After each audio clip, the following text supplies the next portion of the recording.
अब प्रेम, मम्मा एक समोसा दादी माँ को भी दे आऊं? तुझे कितनी बार बोला है कि ये उस बुढ़िया के लिए नहीं बनाए मैंने। चुपचाप खा ले वरना तुझे उस बुढ़िया के साथ कमरे में बंद कर दूंगी।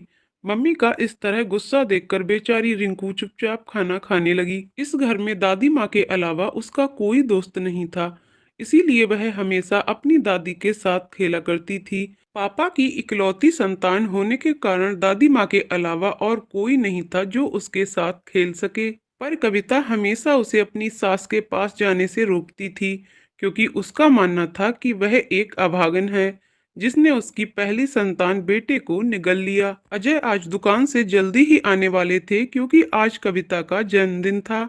इसलिए कविता ने पहले से ही सब तैयारियां कर रखी थी, बस अजय का इंतजार था। शाम को एक छोटी सी पार्टी भी रखी थी, जिसमें कविता ने अपनी कई सहेलियों को आमंत्रित किया था। कविता खाना खाकर अपनी सास के लिए थोड़ी सी दाल भात दो सूखी रोटी रिंकू के हाथों भिजवा दी। रिंकू खाना लेकर दादी माँ के कमरे में गई। दादी माँ मैं आपके लिए खाना लाई हूँ, लो खाओ, आओ मेरी रानी बेटी मेरी गोद में बैठो। नहीं दादी माँ, मम्मी ने मना किया है कि उस बुढ़िया की गोद में नहीं बैठना। अगर मम्मा ने देख लिया तो मम्मा मुझे खाना नहीं देंगी। और पता है दादी माँ, आज मम्मा ने समोसे बनाए हैं। पर बेटा तुम मेरे लिए तो समोसे लेकर आई नहीं, और ये रोटी कितनी रूखी है, खाई नहीं जा रही। दादी माँ, मम्मी ने मना कर दिया कि समोसे उनकी सहेलियों के लिए हैं, इसलिए नहीं दिए। तुमने समोसे खाए क्या?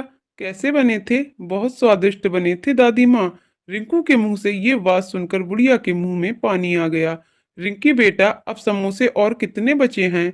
बहुत बचे हैं दादी माँ, अभी तो दादी माँ मैं देखती हूँ। अगर मम्मी किचन में नहीं हुई तो मैं आपके लिए एक समोसा ले आऊंगी। रिंकू बाहर निकलकर देखती है कि मम्मी तो अभी टीवी देखने में बिजी हैं।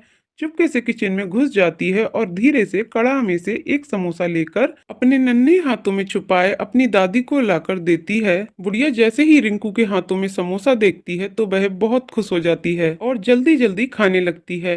रिंकू जब ये सब देखती है तो उसे बहुत आश्चर्य होता है। दादी माँ धीरे खाओ, नहीं तो गले में ही अटक जाएगा। बुढ़िया थोड़ी ही देर में समोसा चट कर जाती है। वास्तव में समोसे तो बहुत स्वादिष्ट हैं बेटा, चुपके से एक और ले आओ, और खाने का मन कर रहा है अभी। नहीं दादी, मम्मी देख लेंगी तो तुम्हें बहुत मारेंगी, और मुझे भी। अब मैं नहीं जाऊंगी दादी माँ। उसे पता था कि अगर मम्मी ने देख लिया तो उस दिन की तरह दादी को कई दिनों तक भूखा ही रहना पड़ेगा। बुढ़िया को अब रह रहकर उस समोसे का याद आ रहा था। बेचारी अंगुलियां चाटती रह गई। अब मैं जाती हूँ दादी माँ, नहीं तो मम्मा को पता चल जाएगा। अगर रात को समोसे और बचे तो मैं और ले आऊंगी। कविता टीवी देखते हुए, खाना खाया बुढ़िया ने? हाँ मम्मी, खा लिया। मम्मा पापा नहीं आए अभी तक? नहीं आए, पर आते ही होंगे। मम्मा आपने मेरे लिए पापा से क्या मंगवाया? तुम्हारे लिए इस बार एक बड़ी सी गुड़िया मंगवाई है। और दादी माँ के लिए? कुछ नहीं, वैसे भी क्या जरूरत है उस बुढ़िया के लिए इतने पैसे खर्च करने की। वो देखो तुम्हारे पापा आ गए। पापा आ गए, पापा आ गए। अजय ने रिंकू को गोद में उठाते हुए, पता है हम तुम्हारे लिए क्या लेकर आए हैं? गुड़िया, ये देखो, बिल्कुल तुम्हारे जैसी सुंदर व तुम्हारे जितनी बड़ी।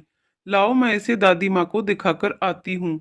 दादी माँ ये देखो, पापा हमारे लिए गुड़िया लेकर आए। देखो कितनी सुंदर है। हाँ ये तो वाकई में बहुत सुंदर है, बिल्कुल तुम्हारी तरह है। ये लो कविता, तुमने जो मंगाया था सब है, देख लो, कहीं कोई सामान छूट तो नहीं गया। और इसमें दो साड़ी हैं, एक तुम्हारे लिए व एक माँ के लिए। अजय, माँ को क्या जरूरत है साड़ी की?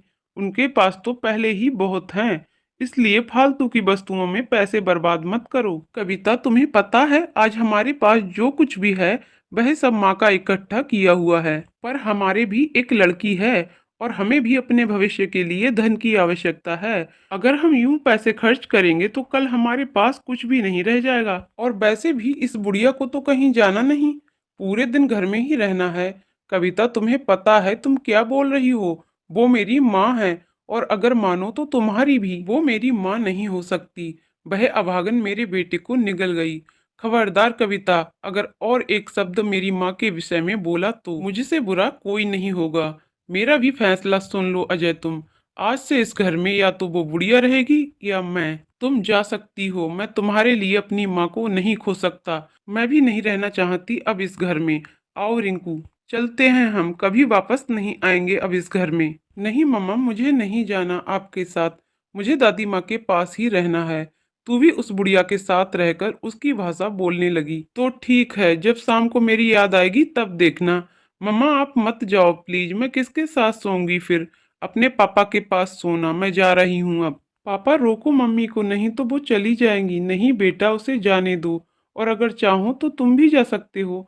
नहीं, मैं दादी माँ को छोड़कर कहीं नहीं जाऊंगी। कविता गुस्से में घर से निकल जाती है और अपने मायके चली जाती है। कविता को गए आज 2 दिन हो गए।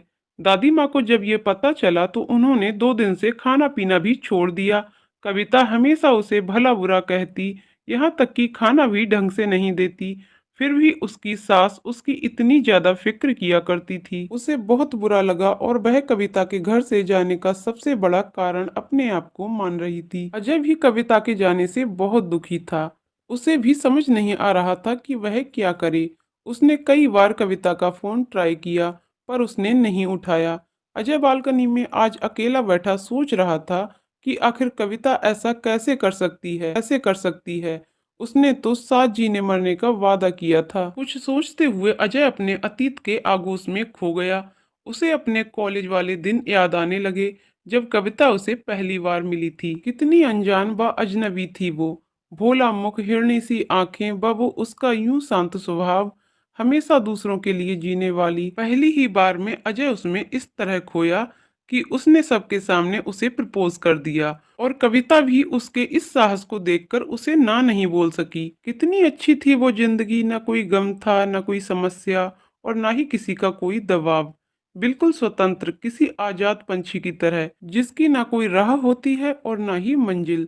उसे अच्छी तरह याद है, जब एक बार कविता के पापा ने उसे अजय के साथ देख लिया, फिर भी उन्होंने उसकी पसंद को ज्यादा महत्व दिया और दोनों की शादी कर दी। पर आज वह क्यों इतना असहाय हो गया था कि किसी बहेलिए के प्राणों द्वारा बिंधे पक्षी की तरह जमीन पर अनाथ पड़ा हो। पापा पापा, मम्मा का फोन आया है, आपसे बात करने को बोला है। रिंकू की आवाज सुनकर वह अपने ख्वाबों से बाहर आया। रिंकी फोन लिए खड़ी थी। अजय ने फोन उठाया तो सामने कविता की आवाज आई। हेलो अजय, कैसे हो आप? मैं ठीक हूँ, आप ठीक हो? हाँ मैं भी ठीक हूँ। अजय, मुझे रिंकी चाहिए, मैं उसके बिना नहीं रह सकती। प्लीज मुझे मेरी बेटी दे दो। लौट आओ कविता अपने घर, देखो कोई कब से इंतजार कर रहा है आपका। रिंकी भी तुम्हारी और हम सब भी। प्लीज लौट आओ। नहीं अजय, अब शायद ये संभव नहीं है। जब तक आपकी माँ उस घर में रहेगी तब तक मैं लौट कर नहीं आऊंगी। अब फैसला आपको करना है कि आप किसे चाहते हो, माँ या मैं। और मैं रिंकू को लेने आ रही हूँ। भेज दोगे ना मेरे साथ उसे? हाँ ले जाओ, अगर वह खुशी खुशी जाना चाहे। आपकी बेटी है वो, आपके पास ज्यादा खुश रहेगी। ये कहते कहते अजय का गला रुंध गया। शब्द पता नहीं कहाँ गुम हो गए। अब बहुत ज्यादा टूट चुका था वह। कभी भी कविता से दूर नहीं रहना चाहता था और माँ को भी अपने से अलग होते नहीं देखना चाहता था। उसकी जिंदगी में एक ऐसी शाम होने जा रही थी जिसके बाद सदियों के बाद भी कोई उजाला नजर नहीं आ रहा था। अब उसे फैसला करना था कि उसे अपना भविष्य चाहिए या गुजरा अतीत। एक तरफ उसका अतीत लिए मुंह पर झुर्रियों व बेटे से कुछ अधूरी उम्मीदें लिए उसकी बूढ़ी माँ, व दूसरी ओर उसका अपाहिज भविष्य व उसकी प्यारी सी गुड़िया रिंकू को साथ लिए उसकी पत्नी। आखिर करता भी तो वह क्या? ना अकेली माँ उसे चाहिए, ना ही पत्नी। एक समय था जब उसकी जिंदगी में दूर दूर तक कोई गम का नाम भी नहीं था। पर पता नहीं किसकी नजर लगी उसकी हंसती खेलती जिंदगी को कि नरक से भी बदतर हो गई। अचानक वह उठा और माँ के कमरे की ओर बढ़ा। इससे पहले कि वह माँ से कुछ बोल पाता, माँ बोल पड़ी। क्या हुआ बेटा, किसका फोन था? कविता का फोन था क्या? क्या वो वापस आ रही है? हाँ माँ, वापस आ रही है, पर रहने के लिए नहीं, हमेशा के लिए हमसे दूर होने व रिंकू को ले जाने के लिए। अजय ने कविता के साथ हुई सारी बातें माँ को बता दी। बेचारी बुढ़िया, जिसने कभी सोचा भी नहीं था कि बात यहाँ तक बढ़ जाएगी कि उसे वृद्धाश्रम जाने की नौबत आ जाएगी। अजय की बात सुनकर बेचारी कुछ देर खामोश हो गई। अंत में फैसला किया कि वह वृद्धाश्रम चली जाएगी, पर कभी भी अजय व कविता को अलग नहीं होने देगी। माँ के मुंह से ऐसी बात सुनकर अजय हक्का बक्का रह गया। ये क्या कह रही हो माँ? तुम अपना स्वयं का घर छोड़कर वृद्धा आश्रम में जाओगी और एक अनाथ की जिंदगी जियोगी। मैं ये कभी नहीं होने दूंगा। क्या आप कविता के लिए अपना घर छोड़कर जाओगे? अच्छा होता अगर मैंने आपके खिलाफ जाकर कविता से शादी न की होती, तो शायद आज ये नौबत ही ना आती। नहीं बेटा, ऐसी बात नहीं। कविता तुम्हारी धर्म पत्नी है। आपको उसके बारे में ऐसा नहीं बोलना चाहिए। और रही बात मेरी, तो मेरे पास तो अब बहुत कम समय बचा है जो वृद्धा आश्रम में ही गुजार लूंगी। पर अभी आपकी पूरी जिंदगी शेष है। मेरे जाने के बाद कविता ही एकमात्र सहारा होगी आपका। और वैसे भी मैं कौन सा दुनिया छोड़कर जा रही हूँ। जब कभी भी याद आए मेरी, तो मिलने चले आना। वहां पर हर सुविधा भी होगी। नर्स, डॉक्टर, आपको भी कोई परेशानी नहीं होगी। और ना ही कविता को। माँ के बहुत ज्यादा समझाने पर अजय मान गया और माँ को वृद्धा आश्रम छोड़ने के लिए तैयार हो गया। दूसरे दिन माँ का सारा सामान पैक कर अजय माँ को ना चाहते हुए भी उनकी जिद के कारण वृद्धा आश्रम छोड़ आया। कविता को जब ये पता चला तो वह बहुत खुश हुई कि अब उसे उस घर में कोई समस्या नहीं होगी और वह अपने ससुराल वापस लौट आई। पर अब अजय में वो पहले वाली बात नहीं रह गई थी। अजय अब पहले जैसा बिल्कुल नहीं था। वह बहुत ज्यादा उदास रहने लगा और बहुत ज्यादा समय वह मौन ही रहा करता। कविता जिस खुशी की तलाश में यहाँ आई थी, वह उसे अब यहाँ बिल्कुल नजर नहीं आ रही थी। अजय हमेशा सुबह माँ से मिलने आया करता था। वह जब भी उस वृद्धा आश्रम से गुजरता था, माँ से मिलकर ही जाता। वृद्धा आश्रम में आने के बाद अजय की माँ अचानक बीमार रहने लगी। डॉक्टर, नर्स सब बहुत परेशान हो गए। लेकिन अजय की माँ के कहने पर किसी ने भी अजय से इस बारे में बात नहीं की, क्योंकि अजय की माँ चाहती थी कि वह हमेशा खुश रहे। जब कई दिनों बाद भी तबीयत में सुधार नहीं हुआ, तो डॉक्टरों ने उन्हें एक बड़े हॉस्पिटल में चेकअप के लिए भेजा। जब रिपोर्ट आई तो पता चला कि उन्हें कैंसर है और ये बीमारी लगभग 2 वर्ष पहले से है। जब भी माँ से मिलने जाता, तो कविता को बहुत बुरा लगता। वह हमेशा वहां जाने से रोका करती। वह कभी कभी रिंकू को भी साथ ले जाया करता, जिससे कविता और भी ज्यादा बिगड़ जाती। अब अजय भी काम के दबाव के कारण कई दिनों बाद ही वहां जाया करता, पर उसे ये पता नहीं था कि उन्हें कैंसर है। अब उनकी तबीयत और बिगड़ने लगी। एक बार अजय कहीं जा रहा था, इसलिए उसने सोचा कि माँ से मिलकर चलते हैं। पर जैसे ही वह अंदर गया, तो उसे माँ कहीं भी दिखाई नहीं दी। जब आसपास पूछा तो पता चला कि उनकी तबीयत बहुत खराब है और वह अस्पताल में भर्ती हैं। जब वह हॉस्पिटल पहुंचा तो पाया कि माँ की तबीयत बहुत ज्यादा खराब थी। दवा के नशे में वह अजय को भी नहीं पहचान रही थी। डॉक्टर ने बताया कि अब उनकी जिंदगी के बहुत कम दिन बचे हैं। डॉक्टर ने अजय को उसकी माँ की बीमारी के बारे में भी बता दिया। अचानक डॉक्टर के मुंह से ऐसी बात सुनकर जैसे उसे बहुत गहरा धक्का लगा। उसने कभी सोचा भी नहीं था कि जिंदगी में कभी ऐसा भी दिन आएगा जो उसे माँ से हमेशा के लिए अलग होना पड़ेगा। डॉक्टर, अजय, पता है ये बहुत भयानक बीमारी है। अब तक इसका इलाज कुछ गिने चुने देशों में ही होता है, जहां इलाज कराने के लिए बहुत ज्यादा पैसे की आवश्यकता पड़ती है। पर अगर ये खुश रहें तो शायद कुछ ज्यादा समय निकाल सकें, वरना अगर यूं ही चिंता करती रहीं तो हम कुछ नहीं कर पाएंगे। डॉक्टर, इन्हें खुश रखने के लिए मुझे क्या करना चाहिए? अजय, आप इसे अपने पास घर ले जाओ और घर को छोड़कर ही इनकी तबीयत ज्यादा डाउन हो गई। अगर आपके साथ रहेंगी तो आप इनकी दवा दारू भी अच्छे से कर सकते हैं और अच्छे से देखभाल करने से इनकी जिंदगी कुछ आसान हो जाएगी और आप इन्हें कल शाम तक घर ले जा सकते हैं। डॉक्टर से सलाह लेकर अजय घर की ओर चला। अब उसे एक ही इंसान दिखाई दे रहा था, वो थी कविता।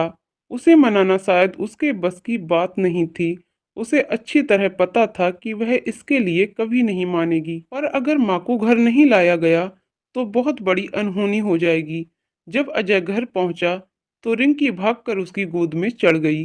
पापा, आज आप दादी के पास गए क्या? कैसी है वो? मेरी याद आती है उसे? हाँ बेटा, आपको बहुत याद कर रही थी और कल हम उसे फिर से घर ले आएंगे। सच्ची क्या पापा? हाँ सच्ची। अजय जब कविता के पास गया तो वह खाना बना रही थी। कैसी हो कविता? मैं ठीक हूँ अजय। आप ठीक हो ना? नहीं कविता, मैं ठीक नहीं हूँ। पता है, आज मैं अम्मा से मिलकर आया। उनकी तबीयत बहुत खराब है। उन्हें कैंसर है। डॉक्टर ने बताया है कि उनके पास 1-2 दिन का समय बचा है। डॉक्टर ने बताया कि अगर हम उन्हें घर ले आए तो उनके बाकी बचे दिन आसान हो जाएंगे। कविता, अगर आप बुरा ना मानो तो क्या हम उन्हें घर ले आएं? उनके पास बहुत कम समय बचा है। बस इस बार मान जाओ कविता। इसके बाद आप जो कहोगी मैं करूँगा। पर इस बार मेरी बात मान लो प्लीज। चलो ठीक है अजय, अगर आप चाहते हो तो ले आओ, पर इसके बाद कभी मेरी कोई बात नहीं टालोगे। हाँ, बिल्कुल कविता। कविता के मुख से ऐसी बात सुनकर अजय को बहुत ज्यादा अचरज हुआ। पर खैर जो भी हो अच्छा ही होगा, ये सोचकर गॉड को धन्यवाद कहा और माँ को लाने के लिए सुबह का इंतजार करने लगा। सुबह जल्दी उठकर वह रिंकू को साथ लेकर माँ को लाने चला। आज वह बहुत खुश था।